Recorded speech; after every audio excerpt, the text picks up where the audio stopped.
But that was such a monumental question. So I said, I had it. So I went to God at that time. Now, at this point, I'm 16. This is before I went to college, the summer before. And I said this prayer to God. I said, God, if you lead me, if you guide me, I will give you my skills, my talents, not just my giftings, but I will give you everything. And I will in turn use those things for the kingdom. Now I'm 16. I had just come into a relationship with God. I don't know what I was talking about, but my favorite scripture was Matthew 6:33. Seek ye first the kingdom of God and his righteousness, and all these things will be added. So I grasped, at least if I sought God, he would add everything else. So fast forward to that moment. Again, I'm there to become an attorney. That moment hearkened me back to that prayer. And so, long story short, I had already prayed a prayer that went before me, right? And when I got to what I feel is a God moment, he solidified, this is it.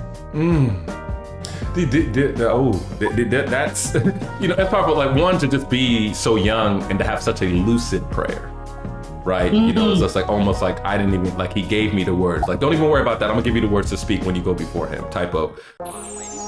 Got that beat.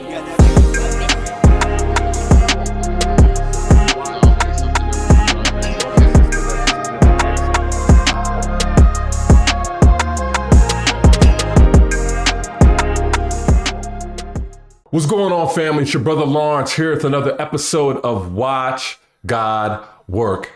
In every episode, we get the distinct pleasure and honor to speak to a brother or sister that's doing exceptional work in every field of human endeavor. And they share their God stories, the ways in which God has been at work in their life, and the ways in which God has been at work in their work. And today, y'all, there's a lot I love to do in these introductions, man. But I am so excited today. Now, we didn't have conversations about barbecue and things. Kentucky was here. We didn't talk about that. But I'm excited where there are people who see what I call half full cups, but also see half empty cups. What I mean by that is that there's, I think, a call in this generation for unlocking the potential in people. One of the greatest questions people have is like, why am I here? Why do I matter? What has God called me to do? I know God has given me a gift. I know God has given me a purpose. And the weight of not knowing that and feeling lost in the world, of feeling like you're not relevant, doesn't matter, I think weighs upon the generation, it weighs upon everyone. And so I'm always just amazed where people make it their mission, their work to unlock the potential in God's creation and God's children. And I'm only scratching the surface because her and I connect with Team Social Anthropology undergrad. We're going to get into that. But I am so grateful to introduce our sister, my sister, your sister, Dr. Matisa Wilbon. Hello. Good day, sis. Good day, Lawrence. How are you? I'm so excited to be with you today. I'm excited. There's this saying, I think, that we know. It's called like the already but not yet. It's a very paradoxical statement for people to hear, right? Where, we've already arrived, but we haven't, right? When people get married, they're one, but they're becoming one, right? Like these two things. And so there's something about, who we were called to be, and the journey of being who we already are to God, right? And so I'm excited to dive into that. But I can't do justice, to your story as well as you can. And so who is Dr. Matisa Wilbon? Great question. And I'm excited. You just got me excited just in thinking about the framework and all that we're going to be talking about today. But I'll tell you, I'm just a girl from Hazard, Kentucky, a really small town in Kentucky that probably nobody has ever heard of, that God snatched from what could have been a really challenging life. And he put me on a journey that I never could have imagined. On that journey, I became an educator and a scholar. I married the love of my life. We've been married for 22 years now. Yeah, that's crazy. Yes, so let me shout out my husband, Lawrence, also a Lawrence. Team Lawrence. You know, there was shows on TV that were messing up our names, so I'm grateful that we got that. Go ahead. They just need to look at y'all to know that Lawrence is a great identity, great name. And then I'm the mother to two amazing children. I have a 13-year-old son, Deshaun, and an 11-year-old daughter, Taya. I do ministry, so I am a minister. I'm a servant, and that truly is what that word means, but that's who I am. And I love taking God into the work. God has married my ministry and my education and the work that I do. So I'm really, really excited to have this conversation today. You know, y'all, this is the spirit of humility here. You speak some of it. When did you? We're gonna get into it now. And just when did you first sense in your life that there was untapped potential in you? You know what? It's interesting because I first sensed it when I was in high school. I was in the band, right? Town where football was king. And that's like a lot of small towns. But it was in band that I had a band director who saw the potential in me, not just in terms of my instrument, but that I was a leader. And when I saw myself leading other students as we were learning, because it was real serious, we won championships and all of that kind of stuff. But she really showed me that I could be a leader. And that, I think, Lawrence, was the time that I thought, wow, there is something in me that people look at. They see me as a model and they follow that. And I think, 13, 14, that was when I really knew there was something different that God was going to do in me. It's interesting, at least where people see things in you that you don't necessarily see in yourself, and then how God uses people to unlock those things. But, one of the things that I think that people are drawn to that's pretty consistent is that you're a teacher, right? And I say this universally, like you're a teacher. Right, beyond just the vertical of that being a spiritual gift, that being an office of the church and the ministry and the call, but you've been a teacher. But it's also always interesting to figure out when people knew that this was something that they were called to do, because I think you talk about even your collegiate journey. As much as you were affirmed that there was something more in you in that instruction from a band perspective, there was also another experience of like just college and navigating that yourself and like having to figure all these things out. And so just when did just the hunger even for teaching or recognize that like I am a teacher come through? Was it before that? Was it after that? When was that moment? I think in hindsight, I realized it when I taught my brother, who's 4 years younger than me, to ride a bike and to tie his shoe. So when I look back, I've always been a teacher. I've always been the person that others would come to for various types of instruction. But it really was when I knew that I wanted to do that professionally, and this was for me. I was sitting, and you'll appreciate this, in a psychology class. There was a young woman who was a professor. She had a PhD. That to me was coming from the small town that I was a part of. I was like, oh, wow. She was probably 20 something with her PhD. And I remember thinking, that's what I'm supposed to do. Like, I'm supposed to be teaching in a classroom. And I couldn't put words to it, but there was just something in me that knew this was the path. And literally that was the moment I decided. And now, mind you, I didn't know any other people who had received a PhD. I was a first generation college student, but I just felt so strongly that this was my path. And that's what I set my sights on. So freshman year, first semester, I decided I'm supposed to be a teacher. You talk about this is helpful for people, because I think that even for people who listen to this, when you say felt so strongly, we're going to get into like this felt so strongly, like, it's like people ask the question, like, how do you know? When do you know? They talk about relationship, they talk about their path, and but was that for you a conversation with God at that stage? Was it an actual physical feeling that you felt? Was there providential circumstances happening? You saw something on TV and then God, like what was that process? When you say felt strongly, what was that? Let me tell you. Great question. So I went to school to become an attorney. That was my goal, right? I'm watching lawyers on TV, and anybody who makes it out of certain circumstances, they have to be a doctor or a lawyer. There's So I'm so going to be many a lawyer. classic lawyer movies coming up, so we understand. Get up, dum dum dum dum. Go ahead. Absolutely. So Yeah. if you want to make it, you want to be a lawyer. And that was easily recognizable. My family understood that. But I remember my mom asking me who is my model for prayer. She was a prayer warrior. She said, have you prayed about what God wants you to do? Ooh. Now, we hadn't had conversations at that time about ministry, marketplace, and connections, but that was such a monumental question. So I said, I had it. So I went to God at that time. Now, at this point, I'm 16. This is before I went to college, the summer before. And I said this prayer to God. I said, God, if you lead me, if you guide me, I will give you my skills, my talents, not just my giftings, but I will give you everything. And I will in turn use those things for the kingdom. Now, I'm 16. I had just come into a relationship with God. I don't know what I was talking about, but my favorite scripture was Matthew 6:33. Seek ye first the kingdom of God and his righteousness, and all these things will be added. So I grasped, at least if I sought God, he would add everything else. So fast forward to that moment. Again, I'm there to become an attorney. That moment hearkened me back to that prayer. And so, long story short, I had already prayed a prayer that went before me, right? And when I got to what I feel is a God moment, he solidified, this is it. That's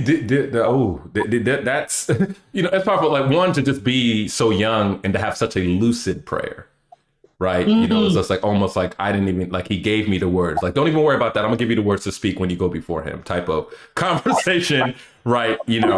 But two, it brings up this other, I think, piece or struggle I think people have, which is, and it depends how God leads you, which is, God, can I be all things for your kingdom in the marketplace?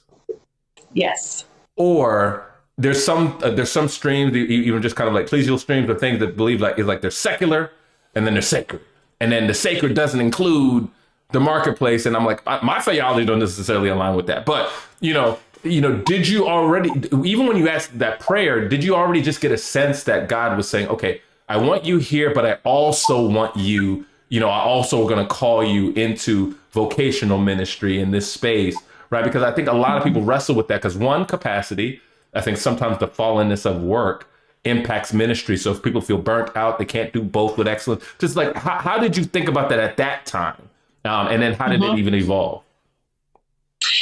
At that time, I didn't think about it in the way you just described it. I just knew that I was a God follower, that I was a Christian, and I was new to my Christian journey. Now, again, I came in a relationship with God at 16.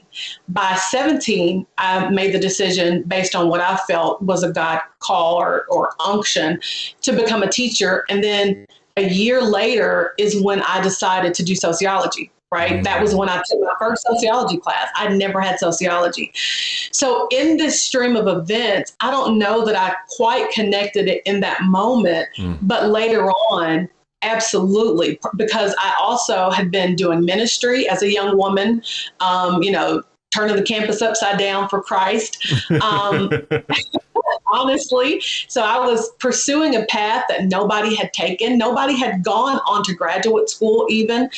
And nobody thought about marketplace, as I said before. And so what God unfolded, Lawrence, was this beautiful marriage between ministry and what God was showing me to do in the church and what I would do in the classroom and as a scholar. And that had to unfold. I just knew based on that prayer, God, if you open doors, walk out the steps. My steps are ordered. The end from the beginning, kind of as we talked about before. You're not going through this thing like you don't know what's going on, but you're guiding me because I don't know what the next step is. But he gently did that door after door. He gave me almost a full ride to undergrad that I hadn't even applied for.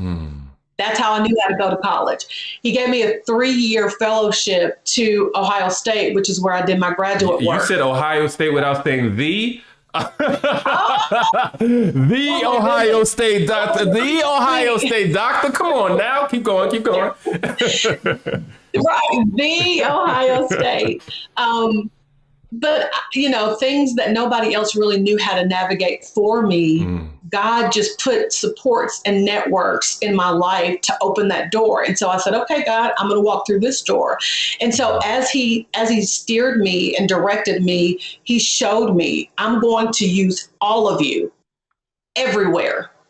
And that's true of what I've learned in the marketplace to bring back to the kingdom. But then when I go to the marketplace, I bring kingdom with me. And so he had shown me that as I walked it out. I love this because, one, this is something that, this has been a journey even for me being on of, even in track and field, I was a multi-eventer. And before I felt like I got to figure out one event that I need to become good at. And then I remember one coach who's Olympic gold medalist. He came to watch me practice and he said, who told you that? You're good at multiple things. God has gifted you to do multiple things. And he was a believer. And then I was like, went on to become a national champion because I was like, I decided to do multiple things. But I think for many people, they feel the choice. Some of it is that reality of just like, or it's the people pleasing. It seems like I'm unfocused. Or what is the cost this is going to have for my family? Will I be too burnt out for my family, for my spouse, for my children, for friendship, whatever it is? And so it's like, I got to choose one because that's the mode of the time. You talked about just this interchange. I love this like almost reservoir of water kind of coming through of saying, the ministry and the work that I did in the church empowered my work, in the marketplace, and the work in marketplace empowered my work in this. It makes so much sense the way you just say it. But I think for people, there's this perception, I think, of academia. At least let's talk about North America. The view of academia, why there's this almost mutual, this enmity between God and this empirical, data driven, piece. I felt that in going to a liberal arts institution, it was that you felt the sense of like, this is some antagonism, and so. One, how did just your faith impact how you taught, how you treated? Because some people view it's an issue of excellence and like, that's it. And just do this well. Some people say, no, it actually informs the way I do things. How did you bring the ministry into your work in an environment that people often perceive is not welcome for faith? Absolutely. I think that's a great question because my undergrad education was at a liberal arts school. And when I was teaching full time, it was at a liberal arts school. And and to be honest, there were folks in the church who said, don't get higher education because you're going to lose faith. I mean, I was told that for sure. But what I saw was the more I lived out my faith, the more God blessed me. I can remember even when I was in graduate school, and then I'll get to my teaching experience. It's strenuous. It's a tough commitment. I was full time, but I was also working in ministry. I mean, I was doing old school, at church often, and my colleagues were on Sundays vying for our advisors' attention so they could work with them. And I was like, God, I'm going to put you first because if you said if I did that, you would add. I was the first in my cohort to even graduate. I can remember being in class when others of my cohort were trying to get the professor's attention, a professor out of the blue saying, do you have a research fellowship? I didn't vie for it. I was a seeker of the kingdom. I did the best, that I could in excellence, and God opened those doors. So if you fast forward to when I, as a teacher, as a professor, I do think that there are individuals who approach their life and their life's work as if Christianity and education, academia are at odds. And for them, that becomes true. For me, I show up as my full self. Now, of course, I understand that when I'm teaching sociology, that I talk about theory and I talk about society and I talk about those structures.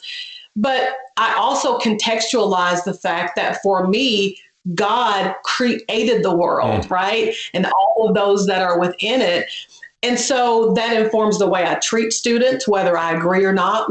That informs the way I treat my colleagues, whether we agree on every single thing or not. When I think about sociology, I don't think you can talk about society without my having a Christian worldview in believing that God is the one that created the world, right? Sometimes I have to compartmentalize because I'm not there to teach theology, right? And what I'll do, though, is I'll talk about sociology from a societal perspective, from a theoretical perspective, and I'll say that. But if somebody wants to know more about my thoughts as far as Christianity is concerned, I leave that door open. And that has been it's actually been very good, because one of the things, Lawrence, that I have found even lately is that people feel like that they have to now work in the marketplace without showing up as a Christian. And that to me is an issue. If I can't show up as my full self, doesn't mean that I don't, or that I denigrate you in any way because you believe differently in terms of worldview, faith worldview. But I'm coming to you as all of who I am. And I think my doing that invites other people to do the same. It's flipping, I think, and I would even say, not to call it a trend, but I would say that it's one of the talking points of our time of, my truth, my full self. But it's almost flipping on its head to say, well, that also includes my faith and all the things that I bring to bear.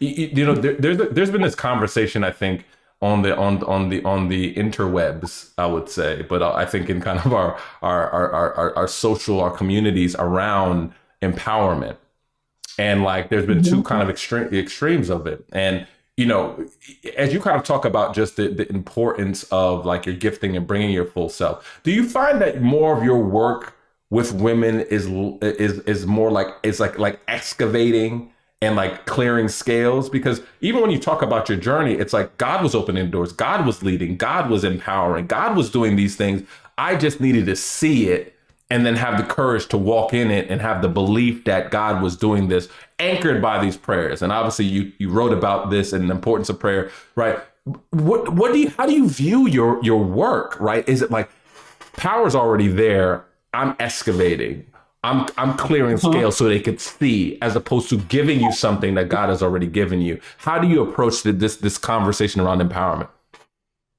Absolutely. I believe when I speak to women, when I work with women, I believe everything we need is always within us. We're born with it, right?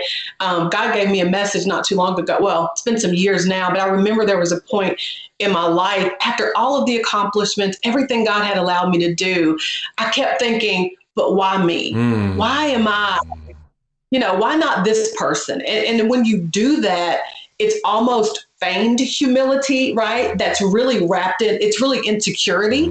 And I would do that. And God gave me a message. He said, as we know in Jeremiah 29, I knew you before you were formed. And he said, you're the one.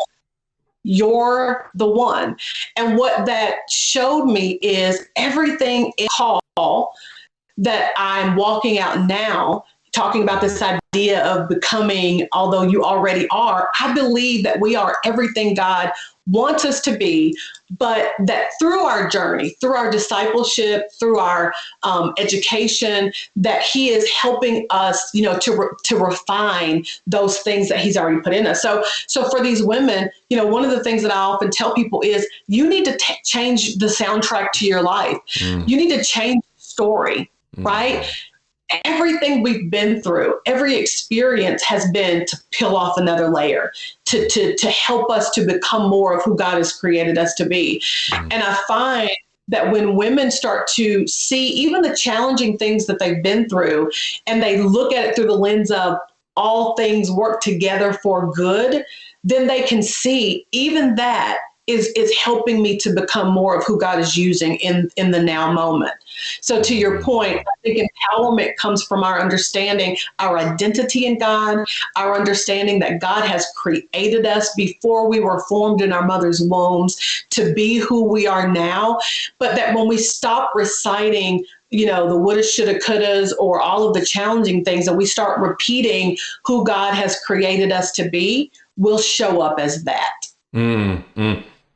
Yeah, what I love about this is that I think there's been an overdue conversation, and I think for anybody, by whether people are familiar with church dynamics or not, Sure. what I would call, it's almost like the underutilized part of the body, right? Underutilized, often overlooked, where it's like whatever, even no matter what your theological position is on that, where that God has gifted the body and the parts with gifts for the betterment, for the common good, for the strengthening of the people of God, the institutions of God, the purposes of God. But too often it's either been jettisoned, overlooked, dismissed, and not affirmed in any way. And so I just think that this is such a beautiful thing. I think for God's purposes in the world that he created, I find myself at this juncture now, because I think if people are on this journey with you, and they may view this as a crescendo, like, like, man, this person got tenure, got this really early, got married while she's getting this thing, right? Still finished her program. People were worried.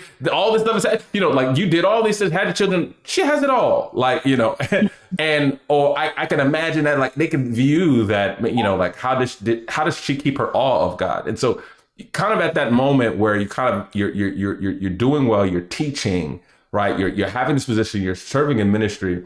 To talk about time like where you feel like God had to blow your mind again in a way that kind of spurred you on to mission, where it was like, okay, God, okay, all right.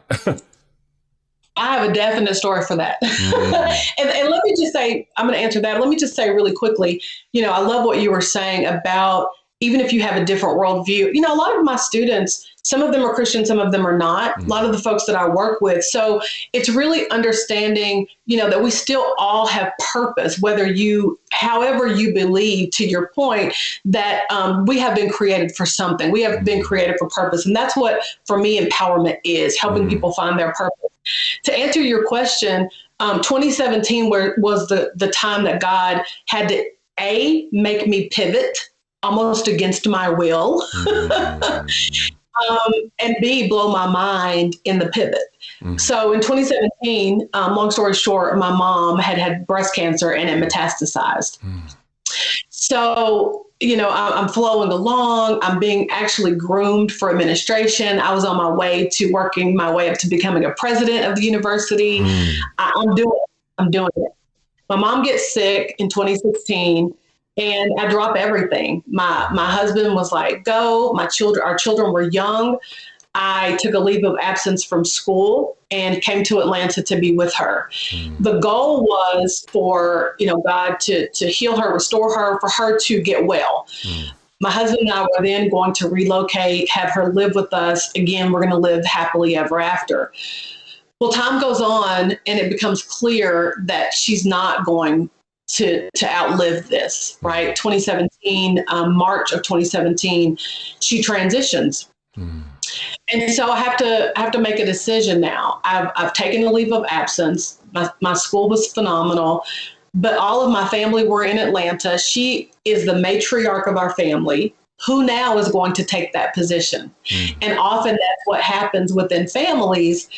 Somebody steps up to try to fill a void, especially when it's the matriarch. So my husband and I make a really difficult decision to move to Atlanta. Now, Lawrence, in my mind, I've got this experience. I've got credentials. I have all of these things. Atlanta is a college town. All of these universities here. I've been teaching part-time for a liberal arts school here. They loved me. I loved them. Natural fit. There's going to be a position open. I'm going to step right into this position, never missing a beat. Well, God had a very different, from my perspective, God had a very different pathway for me. At the same time that we were moving here, my husband and I had set up a consulting firm because we do grant writing and we do diversity, equity, and inclusion work. Mm-hmm. But I was doing that sort of part-time. That was never anything that I was going to be doing full-time. So long story short, fast forward, the position at the liberal arts school fell through, didn't work out. There really weren't other positions that were open. Didn't know that a little bit later we would have this pandemic. But all of these things were happening. And to be honest, I was like, God, I've never been in this position. Every door that I felt like you were opening, I've always walked through them in the way that I envisioned, right? Mm-hmm. But what God did, Lawrence, was without ever advertising, God increased my clientele for our consulting firm 100-fold, 200-fold. I was now, I have clientele all across the country, grant writing, bringing in hundreds of thousands of dollars in our career, over millions of dollars. I didn't see this coming, but God did. And so what it did was it opened up the opportunity for me to be flexible, to be home with my children during the pandemic. I never would have thought. I had the opportunity to work with a number of different groups who are really grappling with these issues. I never would have thought that. And to be honest, financially, I'm doing better than I ever would have done in the academy. And I still get to teach part-time and be with students, which is a love of mine. So the point that I'm making is I didn't see this in my journey, but God caused a pivot. And when I finally said within myself, I'm just going to do what I do. I'm going to go with the process and believe that that anchored prayer that I prayed years ago would still produce fruit all of these years later. God blew and is continuing to blow my mind in this regard. There's so much in that, like I said, there's breathing moments. I'm gonna let that breathe a little bit. Breathe. The first thing that was jumping out to me as I was just listening to that is just like, number one, first, God rest your amazing mother's soul. And, for just kind of instilling in you that sense of family, to be rooted and to recognize beyond yourself and your interests that there are things greater, specifically for the family and the family of believers and the work that you're doing. So I thank you for that. Two, I think there's something about not being so committed to, I talk about like not even just the title, but even the channel, right? That no matter what it is, God is the source. So God will use he will get it to you. He will get it to you. Like, so your salvation, your security wasn't at that university, at that institution. It wasn't there. That wasn't your source. None of those things that were there, that you're the one who is like in your coming and your going was already out ahead of you, ready to provide for you, and already was going to continue to honor the word and the promise that he gave you, that you held him accountable to. Right. That I think people need to hear that. I think because of the nature of the past year, and I think for people for the lifetime, where their world's been turned upside down, they've known themselves as an attorney, they've known themselves as this doctor, they've known themselves, and then the firm has layoffs. This person has this. The church cuts staff because the tithe is not as much. All these things are happening. You're like, who am I, God? What am I going to do? And just that story is just like that God will provide.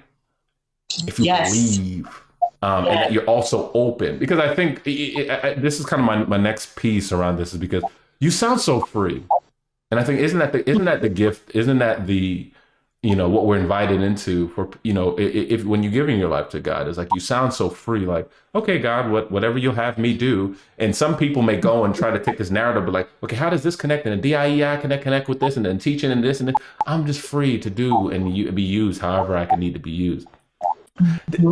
Speaking of this freedom, I also love this piece around your husband and you starting this firm. And I have to ask this question before I get into this. How do you manage love in business and working together with your spouse? What is the conversation with God? How does God give you wisdom to ensure that goes in a healthy way? That's a great question. You know what? It works out well because we really focus on each of those things separately. So we do grant writing. And then we also do the DEI work. So I really take the lead on the DEI work, which is really connected to my sociology background. And he is a social worker by training and now is in business development. And so he does grant writing and has done it for years for the nonprofits that he's worked for. So he takes the lead on those things. And so what we do is if I need help in any way, I bring him on and then he does the same if it's grant writing. So God really worked that thing out. I'll tell you, we've been working together since we've been married because I'm a sociologist, he's a social worker. It hasn't always, we've always worked separately in terms of the institutions. So it was kind of a test for us when we came together. And sometimes we'll have to say, okay, let's take our consulting firm hat off and we're just husband and wife now. But we really try to open up with communication and we try to play to our strengths. I operate pretty much as the CEO and he's the CFO, and that's comfortable for us. So we really try to play to our strengths as much as we can, and it works out well. Oh, this is awesome. I kind of started this conversation a bit of just, I talk about this stuff more in the sense of what professionals are struggling with, right? And I think especially with this time is also energy, right? I think there's something about a redemption, not only of our minds, our work, but also our bodies in this time. And, I've had so many people on, shout out to Coach Jesse, shout out to Erica Taylor, and who've had conversations about just the level of stress and the lack of margin that so many professionals it seems like it's normal, and it felt abnormal to sit down somewhere for the past 18 months and actually take time with family. How does God lead you in around the preservation of energy, your health, even as you're called to do all of this great work that's involved? Like, what do the boundaries look like? What is the conversation that God gives you have with God, rather?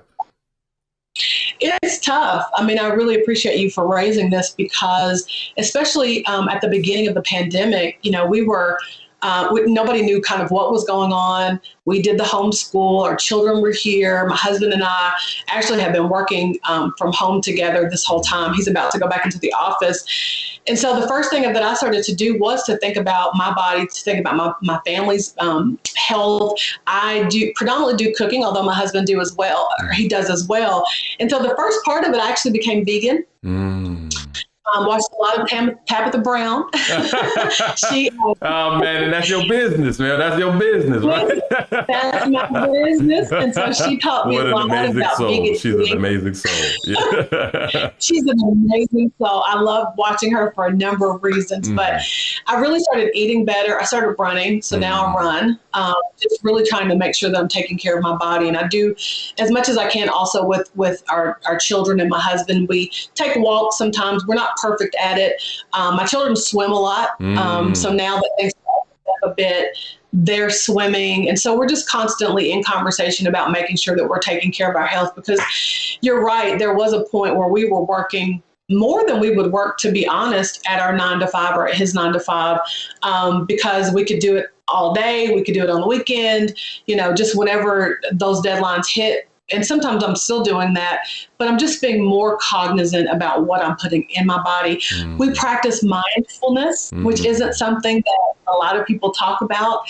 I sit my children down and we do mindfulness activities together, because I think it's so important that we're not just focusing on our body, but we're focusing on our mind, learning how to breathe. I've learned breathing exercises. So I've started doing all of those things as a result of what we've been going through.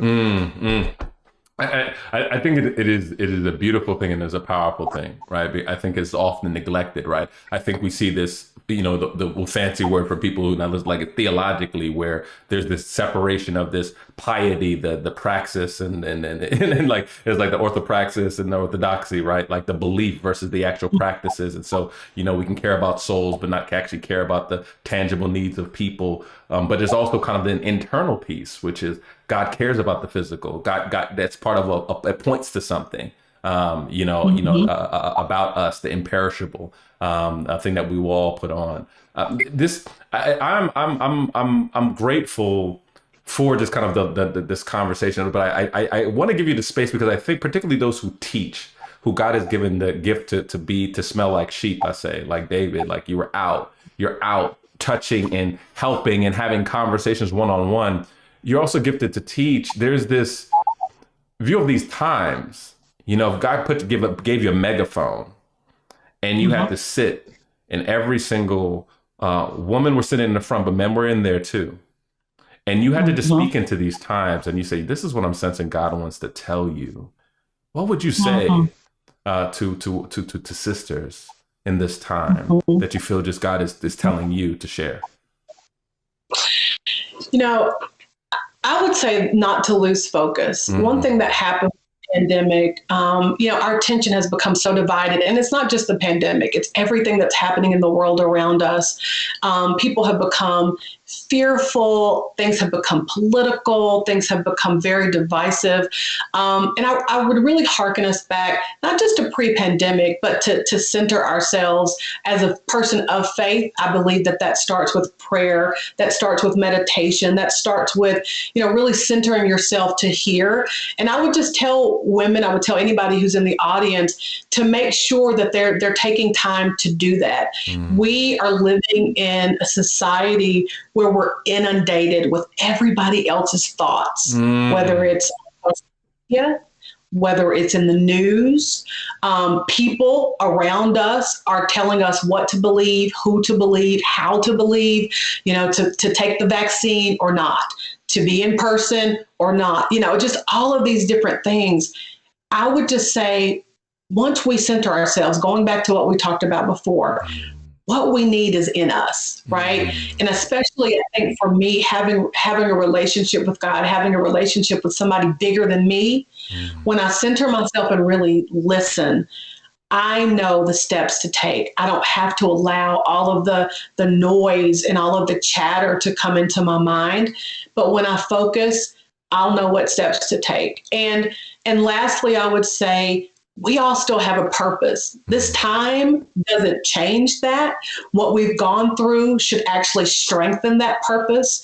And when you tap into God's purpose for you, you're going to be empowered to walk that out. And that's what I hope for everybody who is listening and will listen to this.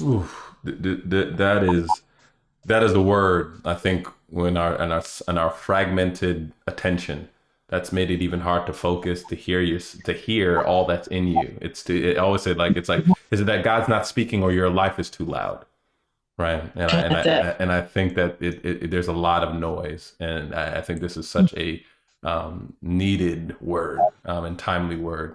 I think for these people, it's not going to be the only conversation you and I have. I pray in faith that as we lock arms as co-laborers, there'll be many more to come. But this is exciting. I think that there will be people kind of even energized, and we even scratched the surface. But I'm going to ask this much: you've written a book about prayer before, and I think that these equipping that people could take with them. What do people have to look forward to, right, in ways of how to support you and or kind of sit under kind of some of your teaching and things that you have coming on? How do they best connect with you, and what do you have coming up that they can support? Absolutely. So you can connect with me primarily through Instagram and Twitter at Matisa Wilbon. You can also go to my public page on Facebook, Matisa Olinger Wilbon. I do, have a lot of things on social media in terms of my events and speaking engagements and those kinds of things. I'm working on my next book, so I'm excited. And it really speaks to the idea of pivoting. So it's not going to be on prayer necessarily, which is something that I do quite a bit. I have a weekly prayer opportunity that I have on Monday nights at 7 p.m. So you can look on my social media for where I'm doing that. But my next book will come out soon. And it really speaks to this idea of not holding back, but just pivoting into what God has for you and not talking yourself out of it. So I'm really excited about that. Ooh, I think you have touched on something. You're preparing food that people are hungry for. And so Dr. Wilbon, Dr. Matisa Wilbon, I'm so thankful for you sharing your stories, your time, your wisdom, but most importantly, sharing your life and giving your life and your time to serve our Father and others. And so thank you so much. I'm grateful for you. Thank you. Thank you. It's been such a pleasure. All right. Take care.